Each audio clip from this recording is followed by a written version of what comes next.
Lady Aghori Srivarshini love story రోజుకో మలుపు తిరుగుతోంది. సినిమా దర్శకులు సైతం వీరిస్తున్న ట్విస్టులను చూసి ఇది కథా కదంటే అనేలా చేస్తున్నారు.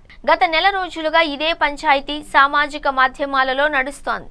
గుంటూరు జిల్లా మంగళగిరిలో బీటెక్ చదువుతున్న శ్రీవర్షిణి సనాతన ధర్మం కోసం పాటుపడుతున్న లేడీ అఘోరి లేపుకుపోవడం సంచలనమైన సంగతని తెలిసిందే. అయితే తమ కూతురు అమాయకురాలు అని లేడీ అఘోరి వశీకరణం చేసి లేపుకెళ్లింది అని శ్రీవర్షిణి తల్లిదండ్రులు చెబుతున్నారు.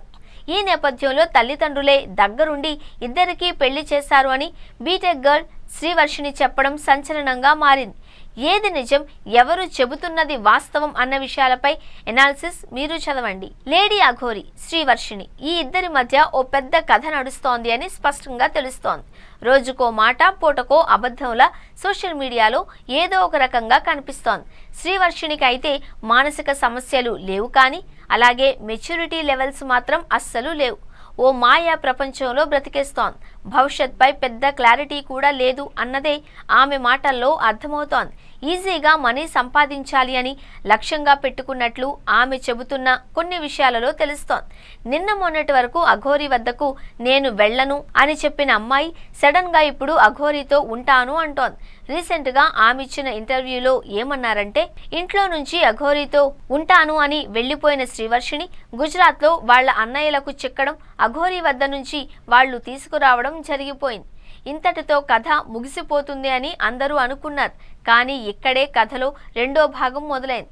శ్రీవర్షిణి కుటుంబానికి సన్నిహితంగా ఉండే విష్ణు అనే వ్యక్తి వద్ద ఉందట. అతను ఆమెను తల్లిదండ్రుల వద్దకు తీసుకువెళ్లడం లేదు, అలాగా అని అఘోరి వద్దకు పంపడం లేదు అని ఆమె అంటోంది. అసలు ఈ విషయం టీవీ ఛానల్ స్టూడియోకి వచ్చి చెప్పే బదులు శ్రీవర్షిణి పోలీసులకు ఫిర్యాదు చేయవచ్చు కదా అనే అనుమానం అందరికీ కలుగుతోంది. కానీ ఎందుకు చెప్పలేదంటే, లేడీ అఘోరితో పెళ్లి జరిగింది అని శ్రీవర్షిణి అంటోంది. ఒకసారి విజయవాడ కనకదుర్గమ్మ సన్నిధిలో, రెండోసారి ఇంట్లోనే పెళ్లయింది అని చెబుతోంది. లేడీ అఘోరి తాళి కూడా కట్టింది అంటోంది. అయితే మరి ఈ విషయం ఇన్ని రోజులు అఘోరి శ్రీవర్షిణి ఆమె తల్లిదండ్రులు కానీ ఎందుకు చెప్పలేదు అన్నది సస్పెన్స్ గా ఉంది.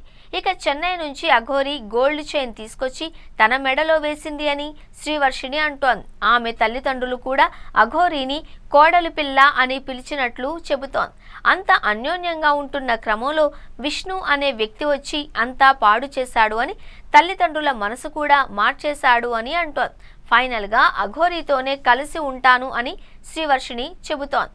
అఘోరి ఆడ మగ కాకపోయినా తనకు ఇష్టమేనని, సెక్స్ తనకు ముఖ్యం కాదు అని అంటోంది.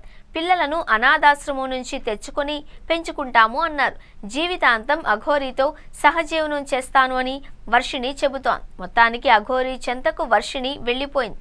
ఇక కథ అంతా చూస్తే విష్ణు అనే వ్యక్తి ప్రభావం శ్రీవర్షిణిపై, కుటుంబంపై ఉంది అని తెలుస్తోంది.